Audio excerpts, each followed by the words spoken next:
नमस्कार, मी साईनाथ गावकर. दर्शको, आम्ही आलो आहोत निवजे ओझरवाडी या गावामध्ये. अगदी काल कोकणशाहीच्या चॅनलवरती शिवसेनेच्या पदाधिकाऱ्यांकडून शेतकऱ्यांना मारहाण झाल्याची बातमी प्रसारण करण्यात आली होती.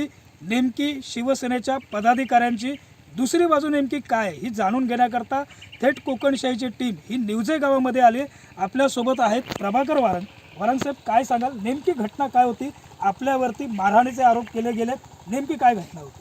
साहेब, या ठिकाणी हे निवजे ओझरवाडी म्हणून या ठिकाणी हा भाग आहे आणि या ठिकाणी आमच्या हे सर्वे नंबर 169 हा सर्वे नंबर आहे आणि या सर्वे नंबरमध्ये ही सरकारी आकारीपड जमीन असा गेले वडलोपार्जित ही आमची मागणी वहिवाट या इथून माझ्यासह 14 लोकांची मागणी आहे ह्या क्षेत्रामध्ये आणि 14 लोकांची मागणी त्याप्रमाणे त्यांची वहिवाट असा आणि लागवडी असत अशा स्वरूपाची सगळी प्रोसिजर इथली असा आणि ही सगळी वस्तुस्थिती या ठिकाणी माझ्याकडे ही फाईल आमची टोटल पूर्वीपासून जे काय असा ते सगळा झालेला ह्याचे सरकारी आकारीचे काय आमका निकष नेम जे हे दिले नाही. बघा, ही सरकारी आकार रिपोर्ट 169.0.1 ही सरकारी आकार 7/12 ह्यो त्याचा नकाशा असा.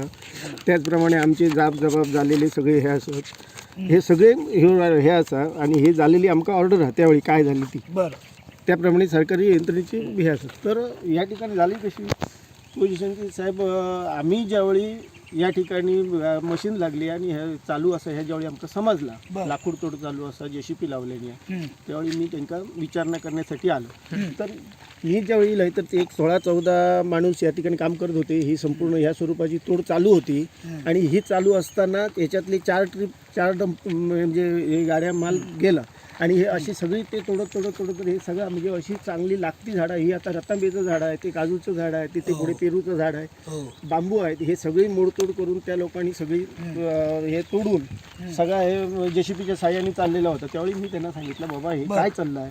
मग ते म्हणून नाही तुमचं काय संबंध, हे मी म्हणाले विष्णू आपले सुद्रिक त्यांच्याकडनं मी विकत घेतली. अरे बाबा, ही सरकारी आकारीपड जमीन असा आणि या ठिकाणी कोण बोललं असं?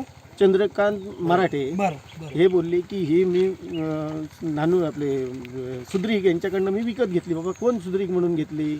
मग त्यांचं म्हटलं याचा संबंध काय? ते आधी होय असंच हे गेले 38 वर्ष हिचं होते खय, त्यांच्या भावांची आणि ह्याच्यात मागणी असा त्या मान्य करतो, त्यांची वहिवाट असा, आमची वहिवाट असा, इतर लोकांची ह्या आम्ही त्यांना सांगितलं. त्यावेळी बाबा इथे तुम्ही काम थांबवा आणि त्याप्रमाणे मी JCP ऑपरेटरला सुद्धा सांगितलं, त्यांनी सुद्धा ही काम थांबवला आणि ते घरी गेले. मी घरी गेलो. दुसऱ्या दिवशी यांनी काही हे आमचे गावातील संतोष मुंज या लोकांनी आणि काही भाजपच्या लोकांनी त्यांना काही भुलताप देऊन सगळे तयार करून सकाळी पुन्हा काम चालू केलं.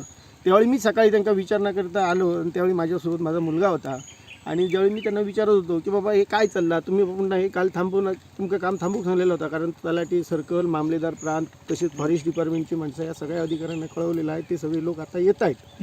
मग तुम्ही बा थांबा, मी असं तुम्ही थांबा, ते आता लोक येत आहेत त्यावेळी तुम्ही थांबा, काय असं ते प्रोसिजर समोर जाऊन दे, शेतकऱ्यांकडे येऊन दे. मग शेतकरी ज्यावेळी येतील त्यावेळी म्हटलं सगळ्या वस्तू मग तुमचाच असला तुम्ही जरूर करा, नाही तर तोपर्यंत चंदू मराठे यांनी शिवीगाळ करून म्हणजे सुरुवातच केली. तुझं काय संबंध, तू इतर कोण, तुझा कोण विचारतात वगैरे सगळी सुरुवात केली. आता ही माझी सगळी ही पुढची माझी मालकी आहे आणि या ठिकाणी आमची मागणी असा. याच्या खाली सुद्रिक यांचे जे चुलते असत म्हणजे जे हे सुद्रिक म्हणून जे आता ज्यांनी विकली त्याची जी भावकी असा त्यांची ही खाली वहिवाट असा.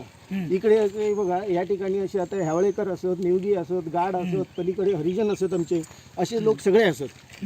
तसेच पलीकडे तेव्हा कोरगावकर असत, असे कित्येक लोक म्हणजे एकूण 14 लोकांची आमची या ठिकाणी मागणी असा. आणि ह्या ज्यावेळी मी सांगून सुरुवात केली तोपर्यंत त्यांनी मारहाणीचं आणि ह्याचं हे उचललं. तोपर्यंत माझे भाऊ पुतणा दिनेश वारंग या ठिकाणी आले. तोपर्यंत मागसून आमचे 1-2 पुतणे आले आणि इथले सगळे होते ते कामगार.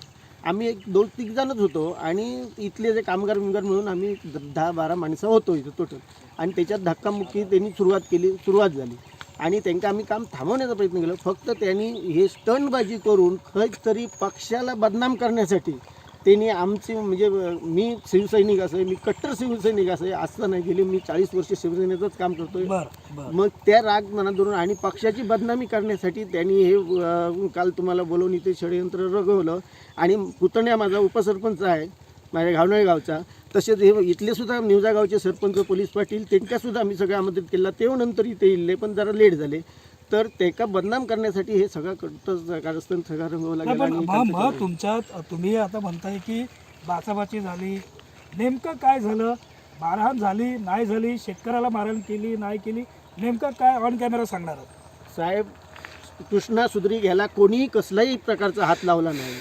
त्यांनी सुद्रिक आपलं जो हे मराठे चंदू मराठे आणि माझी या दोघातच बाचाबूच झाली. त्यांनी माझ्या शर्टला धरलं, त्यावेळी मी त्याच्या शर्टला धरलं आणि दोघांमध्ये धुक्काबुक्की झाली. त्यावेळी दिनेश वारंग हे सोडाव गेले.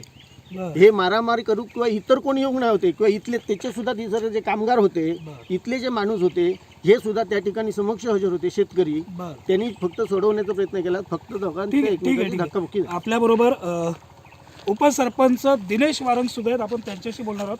वारंग साहेब, आता यांनी सांगितलं की आपण फक्त सोडवायला गेला होता, स्टंटबाजीचा देखील आरोप केला आहे संबंधितांवरती, समोरच्या पार्टीवरती, की फक्त शिवसेनेला बदनाम करण्यासाठी शिवसेनेच्या पदाधिकाऱ्यांकडनं शेतकऱ्याला मारहाण झाली, अशा पद्धतीचं चित्र रंगवलं गेलं असं सांगितलं जात आहे. नेमकं वास्तव काय? तुमची बाजू नेमकी काय? नमस्कार, मी गावदेगावचा उपसरपंच दिनेश वारंग. मुळात आधी माझ्याकडे तक्रार आली होती की निवजे सीमेवरती आकारीपड जमिनीमध्ये वाद झाला आहे, प्रभाकर वारंग आणि मराठे असं वाद झाला आहे. आणि तो उद्या सकाळी फॉरेस्टचे अधिकारी, सर्कल, नार्वेकर आणि तलाठी वगैरे सगळे येणार. त्यामुळे निवजा सरपंचाला पण बोलवलं आहे आणि तुम्ही गावण्या उपसरपंच म्हणून तुम्ही या, कारण इथे माझं बामनळीला माझं घर असल्यामुळे, जवळ असल्यामुळे या. त्या संदर्भात मी 10 वाजता या ठिकाणी उपस्थित राहिलो. जर मी उपस्थित राहिलो तर त्या ठिकाणी चंदू मराठे आणि हे सगळे जे शिपी लावत होते आणि यांची बाचाबाच झाली. बाचाबाच झाल्यानंतर माझे आणखी 2 जण भाऊ आले होते आणि त्यांनी त्याला सोडवलं. बाबा थांबा, तुम्ही मारामार कशासाठी करता? ही जमीन नेमकी कोणची आहे? सुद्रिकांची आहे की वारंगांची आहे? याच्यात गोळ्यात कोणची आहे हे सिद्ध करण्यासाठी सर्कल, नार्वेकर, फॉरेस्ट खात्याचे अधिकारी, तलाठी हे सगळे येत आहे आणि आम्हाला पण त्यांनी बोलवले आणि आम्ही या ठिकाणी मिटवण्यासाठी आलो आहे.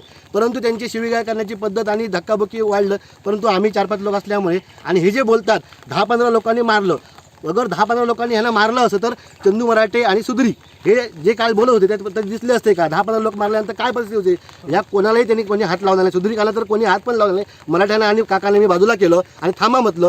त्यानंतर त्यांना सांगितलं नार्वेकर, सर्कल, तलाठी आणि फॉरेस्ट खात्याचे लोक येत आहेत.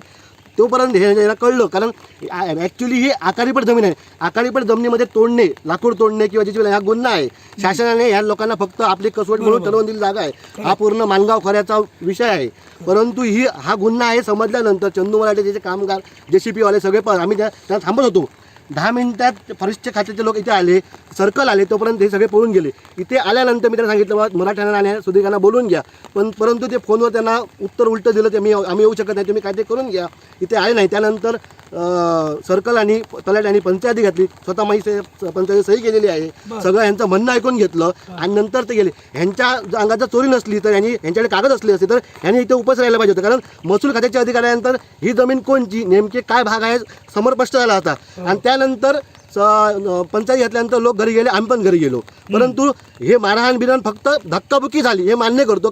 प्रभाकर वारंग आणि चंदू मराठे यांची सुद्रिकांना कोणी हात लावला नाही. आणि जो शेतकऱ्याला मारहाण केले हा फक्त स्टंटबाजी, राजकीय स्टंटबाजीतून आमच्यावर आरोप केलेला आहे. कारण मी उपसरपंच आहे साहेब, मी गेले 10-12 वर्ष प्रामाणिक काम करतो. माझी तुम्ही हकीकत जाणा की एक सामान्य 3 वर्षाचा एक कोरोना काळात गावडे महादेव शंकर गावडे याला मी 3 वर्ष स्वतःच्या घरात पोहोचतोय. तरुण भारतमध्ये बातमी जारी केली. त्यामुळे मी कधीही कोणा असं वाईट करणं, कोणाचा आजपर्यंत थापा म्हणजे साधे मारहाण केली नाही आहे.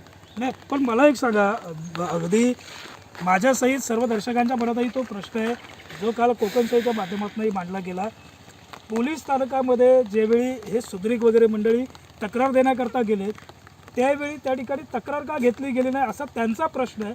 नेमकं काय घडलेलं? तुम्ही शिवसेनेचे पदाधिकारी आहात म्हणून घेतली गेली नाही, नेमकं काय घडलं होतं? साहेब, इथे अधिकारी आल्यानंतर हे काय की ते आले नाही. दुपारीचा वेळ गेला. त्यानंतर ते पोलीस स्टेशनला गेलं असं आम्हाला दया चव्हाण यांनी फोन केला की मराठे आणि सुद्रिक इकडे आले होते, साहेबांनी तुम्हाला 6 वाजता बोलवलं आहे. त्या ठिकाणी तक्रार द्यायला गेले. त्यांनी काय सांगितलं, दांड्याने मारलं, 10-15 लोकांनी मारलं. पण 10-15 लोकांनी मारलं किंवा दांड्याने मारलं अशी कुठलीही परिस्थिती नव्हती. आणि ज्यावेळी दिनेश वारंग माझा उपसरपंच म्हणून त्यांनी नाव घेतलं, त्यावेळी साहेब बोलले उपसरपंचांना आणि त्यांच्या कोणा काकांना त्यांना मी बोलून घेतो आणि आपण समोर बसून तुम्हाला मारहाण केली अशी म्हणजे एवढं दांड्याने दिसत नाही. संध्याकाळी त्याला 6 वाजता बोलतो. मला त्यांनी फोन केला होता. त्याप्रमाणे आम्ही 6 वाजता तिथे उपस्थित राहिलो होतो.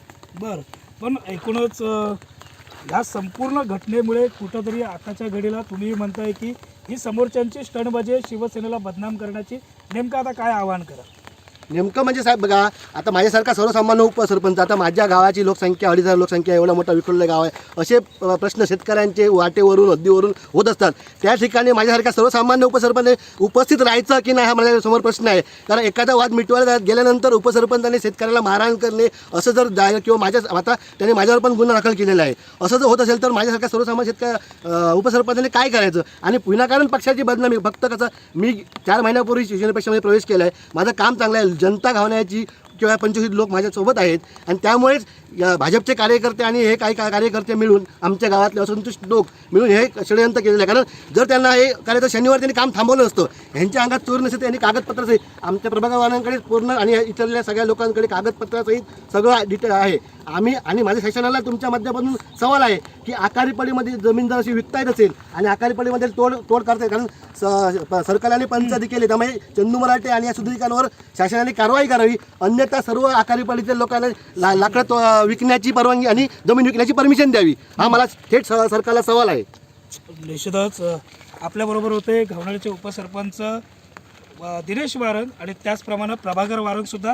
त्यांनी जी आपली बाजू ही मांडली आणि ही बाजू मांडत असताना शिवसेनेला जाणीवपूर्वक बदनाम करण्याचं षडयंत्र हे एकूणच या प्रकरणामध्ये रचलं गेलं, अशा पद्धतीचा गंभीर आरोपसुद्धा त्यांनी आपल्याशी बोलताना व्यक्त केला. एकूणच या प्रकरणावरती नेमकं अजून पुढे काय होणार आहे हे पाहणंसुद्धा तितकंच औत्सुक्याचं ठरणार आहे. सिंधुदुर्ग जिल्ह्यासहित संपूर्ण महाराष्ट्रभरात आताच्या घडीला हा सद्यस्थितीमध्ये चर्चेचा विषय ठरतोय एवढं निश्चित.